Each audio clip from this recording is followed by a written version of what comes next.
The notification appeared on my phone at exactly 6:47 a.m. Goldman Sachs names youngest partners in firm history. I was reviewing quarterly earnings reports in my home office when the Wall Street Journal alert popped up. My name was third on the list. 3 time zones away in Chicago, my phone started buzzing. Text after text from colleagues, mentors, and industry contacts. But the call I was waiting for came at 7:23 a.m. Michael? It's Rachel. My sister's voice was different than it had been just 48 hours earlier at our family reunion. I just saw the news. I had no idea you were even being considered for partner. I set down my coffee and walked to the window overlooking Central Park. The process is confidential until the announcement. I couldn't discuss it with anyone. But partner? At Goldman? You're only 32. 33 next month, I corrected gently. And yes, it's been a long road. The irony wasn't lost on me.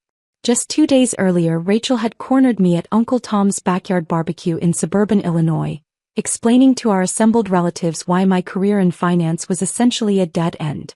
Michael thinks he's going to make it big on Wall Street, she'd announced to the picnic table full of cousins, aunts, and uncles.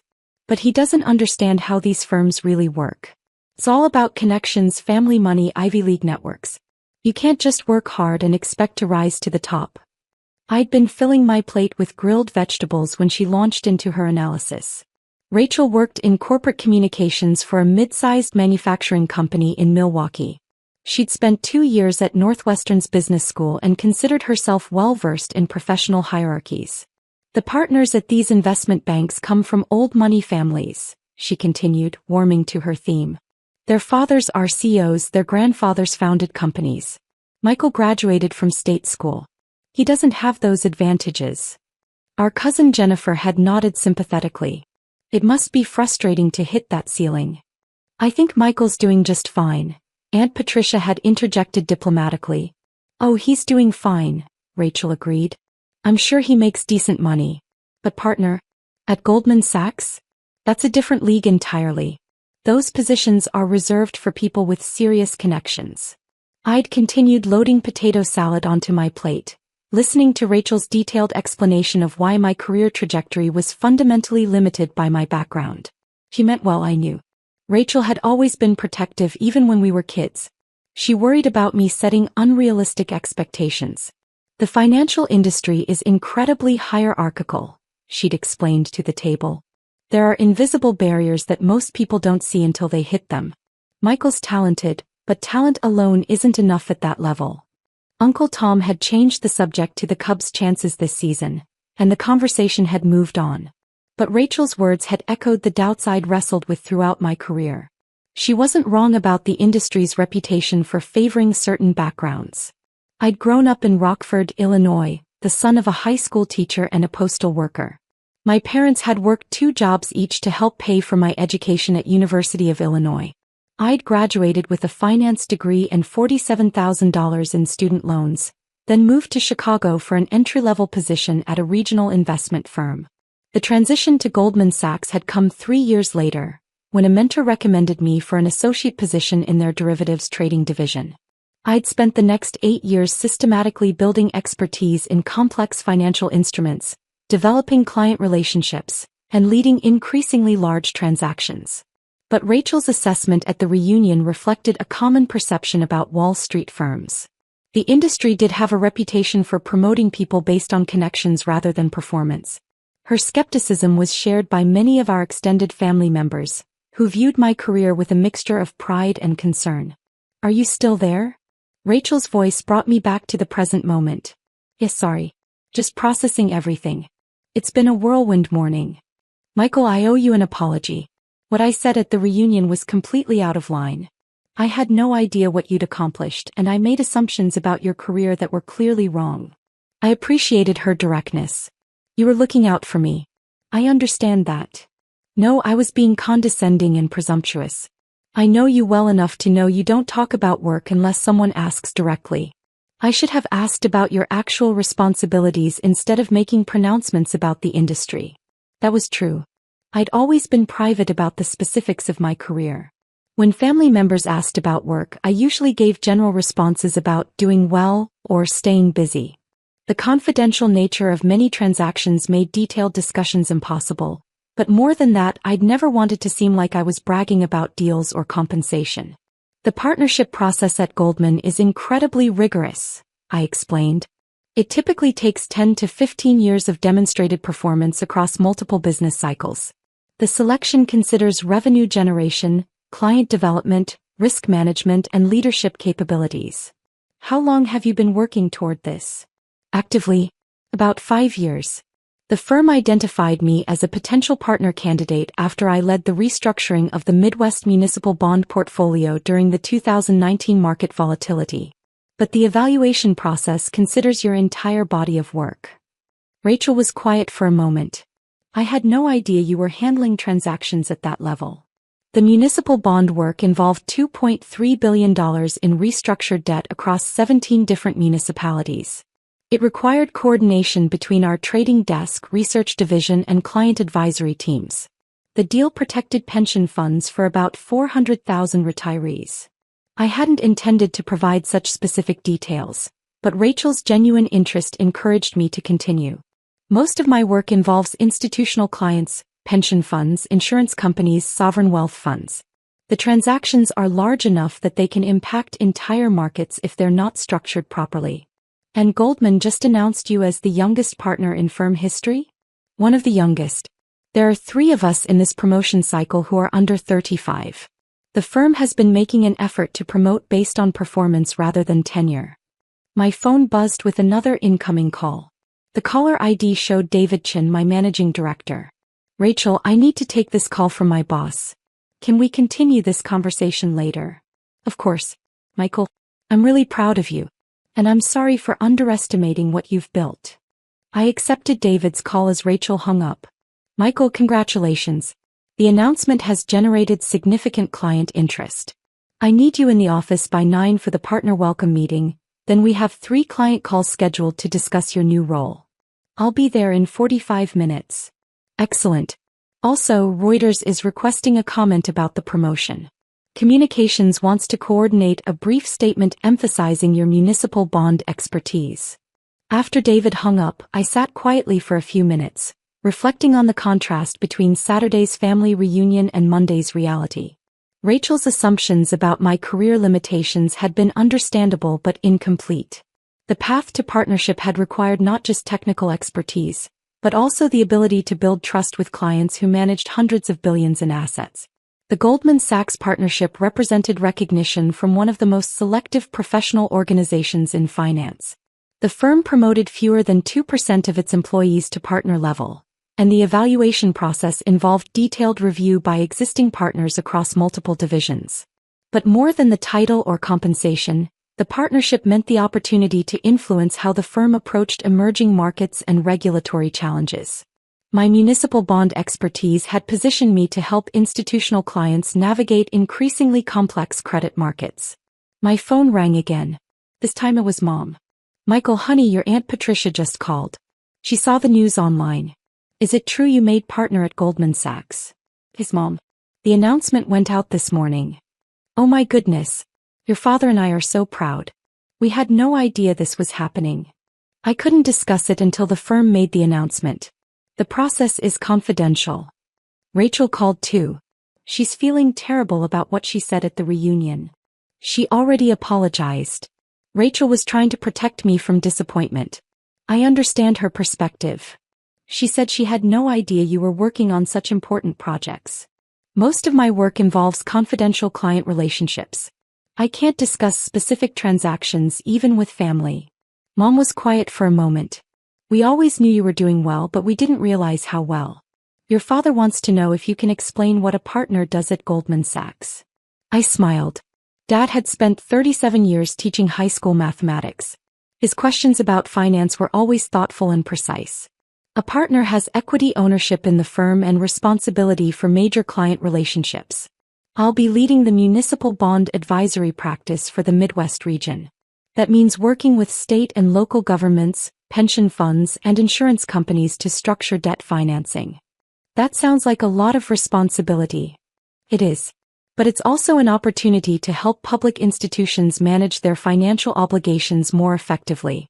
Municipal bonds fund schools, hospitals, infrastructure projects. The work has direct impact on communities. That's wonderful, honey. When can you visit and tell us more about it? Mom. I promise. After we hung up, I finished reviewing the morning's market reports and prepared for the day ahead. The Goldman Sachs office was a 40-minute subway ride from my apartment, and I wanted to arrive early for the partner meeting. As I gathered my briefcase and laptop, I thought about Rachel's reaction to the news. Her immediate apology demonstrated genuine character and the ability to reassess her assumptions when presented with new information. That kind of intellectual honesty was rare and valuable. The family reunion conversation had stung at the time, not because Rachel's assessment was malicious, but because it reflected broader misperceptions about meritocracy in finance. The industry did have legitimate issues with diversity and inclusion, but it was also true that performance and expertise could overcome background disadvantages.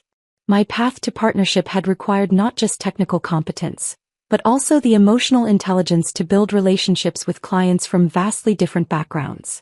The municipal bond work involved everything from small-town mayors to sovereign wealth fund managers. Success required the ability to translate complex financial concepts into clear recommendations tailored to each client's specific circumstances. The subway ride to Lower Manhattan gave me time to review the day's agenda. Beyond the partner welcome meeting, I had scheduled calls with 3 major institutional clients who wanted to discuss expanded advisory relationships. The partnership announcement had enhanced my credibility with clients who valued the firm's recognition of my expertise. At 8:47 a.m. I walked through the Goldman Sachs lobby for the first time as a partner. The morning routine was familiar: security badge, elevator to the 32nd floor, brief conversations with colleagues, but the context had fundamentally changed. David Chin met me at the elevator bank. Michael, ready for the big leagues? Absolutely. What's the agenda for the partner meeting? Standard welcome presentation, then individual meetings with division heads to discuss your expanded responsibilities. The real work starts tomorrow when you begin managing the institutional client portfolio. The partner welcome meeting included 6 other newly promoted professionals from different divisions. The presentation covered the firm's strategic priorities, partnership responsibilities, and performance expectations. The tone was congratulatory but businesslike. Partnership was an achievement, but also the beginning of greater accountability. During the lunch break, I called Rachel back. "How's your first day as partner?" she asked. "Busy but good. Lots of new responsibilities to learn." "Michael, I've been thinking about our conversation at the reunion. I realize I've been making assumptions about your career for years without actually asking about your work." "What do you mean?" "I assumed you were stuck in some middle management role because you never talked about specific projects or achievements. I interpreted your modesty as evidence that you weren't advancing." That was perceptive. I had deliberately downplayed my career progression, partly from professional discretion but also from concern about seeming pretentious to family members with different career backgrounds. "I probably could have been more open about the work I was doing," I admitted. "No, that's my fault. I should have asked better questions instead of making pronouncements about an industry I don't really understand." "Rachel, you've always been protective of me. I appreciate that even when your assumptions were off base. I want to understand your work better. Could you explain what municipal bond advisory actually involves?" I appreciated her genuine interest. Municipal bonds are debt securities issued by state and local governments to fund public projects. When a city needs to build a new school or repair infrastructure, they issue bonds to raise the necessary capital. My job is to help them structure those offerings in ways that minimize borrowing costs while meeting investor requirements. "So you're helping governments save money on debt financing?" "Exactly. Poor structuring can cost a municipality millions of dollars in unnecessary interest payments over the life of the bond. Good advisory work protects taxpayer resources while ensuring that essential projects get funded." That's actually really meaningful work. It is. The municipal bond market provides about $400 billion annually in funding for schools, hospitals, roads, water systems. The advisory work has direct impact on communities across the country. Rachel was quiet for a moment. "I had no idea your work involved such important public policy implications. Most people think of investment banking as purely profit-focused, but there's a significant public interest component to municipal finance. The goal is to help government entities access capital markets efficiently. Michael, I owe you more than just an apology. I owe you respect for what you've accomplished. I clearly didn't understand the significance of your work or the achievement that partnership represents. Thank you. But I also want you to know that your skepticism wasn't entirely wrong. The finance industry does have problems with elitism and exclusion. I've been fortunate to work for managers who valued performance over background, but that's not universal. Still, I shouldn't have assumed your career was limited by your background. That was condescending and unfair. Rachel, we've always been honest with each other. I value your perspective even when it challenges me. Saturday's conversation made me think about how I communicate about my work with family. What do you mean? I've been so focused on avoiding bragging that I haven't shared meaningful details about what I actually do. That leaves room for people to make assumptions based on incomplete information. So you'll be more open about your work going forward? Within professional constraints, yes. I want our family to understand what partnership means and how the work contributes to broader economic outcomes. After we hung up, I spent the afternoon in meetings with existing clients who wanted to discuss expanded advisory relationships. The partnership designation had enhanced my credibility with institutional investors who valued Goldman's recognition of my expertise. The final call of the day was with Margaret Sullivan, Chief Investment Officer for the Illinois Teachers Retirement System. TRS managed $55 billion in assets for 400,000 current and retired educators. Michael, congratulations on the partnership. I saw the announcement in the Journal this morning. Thank you, Margaret. I'm excited about the expanded opportunities to serve institutional clients like TRS. Your work on the Chicago School District restructuring was exceptional. You helped us preserve pension obligations while reducing the system's borrowing costs by $200 million over 20 years. That project required close coordination between TRS, the school district, and the city's financial team. I'm glad we were able to structure a solution that protected educator benefits while improving the district's fiscal position.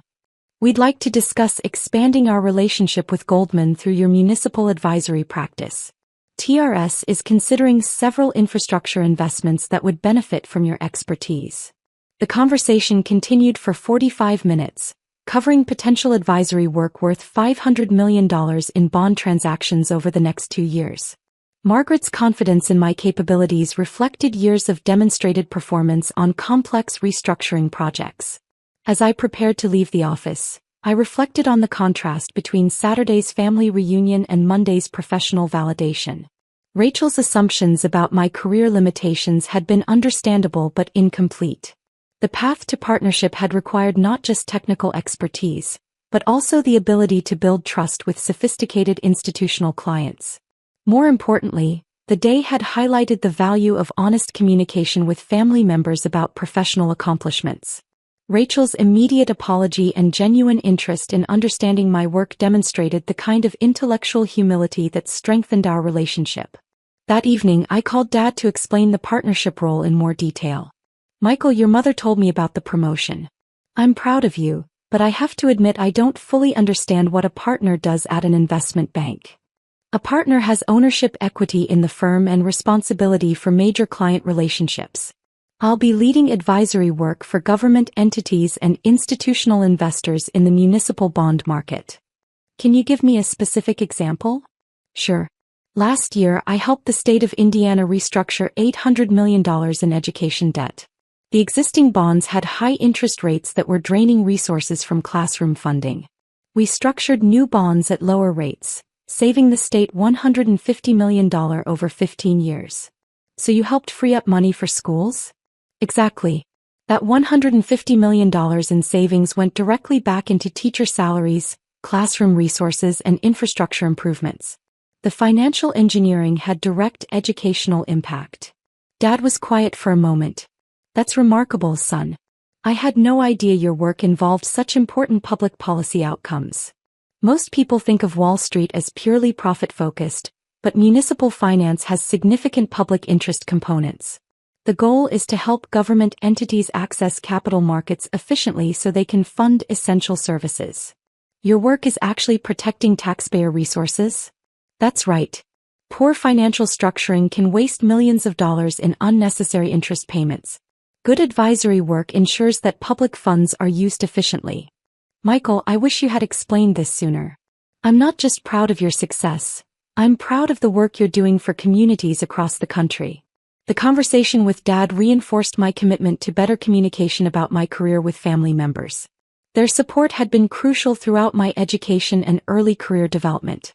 They deserved to understand how their investment in my potential had created opportunities to contribute to important public policy outcomes. The next morning, I arrived at the office early to begin managing my expanded client portfolio. The partnership responsibilities were significant, but they also represented the culmination of 15 years of systematic skill development in financial markets. Rachel called during my lunch break. Michael, I've been reading about municipal bonds online. I had no idea this market was so important to public infrastructure funding. It's a $4 trillion market that most people never think about, but it funds everything from schools to hospitals to water treatment plants. And your partnership means you'll be leading advisory work for major institutional clients? That's right. Pension funds, insurance companies, sovereign wealth funds, organizations that manage hundreds of billions in assets and need sophisticated advice about municipal credit markets. I'm really impressed, Michael. And I'm sorry it took a Wall Street Journal announcement for me to understand what you've accomplished. Rachel, your reaction has been gracious and thoughtful. I appreciate your willingness to reassess your assumptions and ask better questions about my work. I learned something important about making judgments without complete information. It won't happen again. The conversation with Rachel reflected the broader impact of the partnership announcement on family relationships. Her genuine interest in understanding my work had created opportunities for more meaningful discussions about career development and professional goals. But more than that, her intellectual honesty about reassessing her assumptions demonstrated the kind of character that strengthened our sibling relationship. The ability to acknowledge mistakes and adjust perspectives based on new information was a valuable trait that extended far beyond career discussions. As I prepared for the afternoon's client meetings, I reflected on the unexpected benefits of the partnership announcement. The professional recognition had certainly enhanced my credibility with institutional clients, but it had also created opportunities for deeper communication with family members who had supported my education and career development from the beginning. The work ahead would be challenging, managing major client relationships while navigating increasingly complex regulatory environments.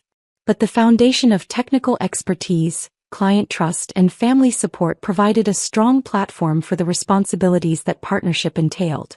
Most importantly, the experience had reinforced my commitment to using financial expertise in service of broader public policy outcomes.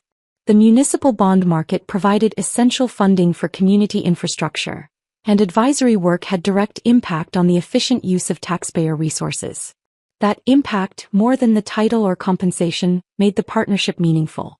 And Rachel's thoughtful response to the announcement had demonstrated that family relationships could deepen through honest communication about professional accomplishments and the values that guided career decisions.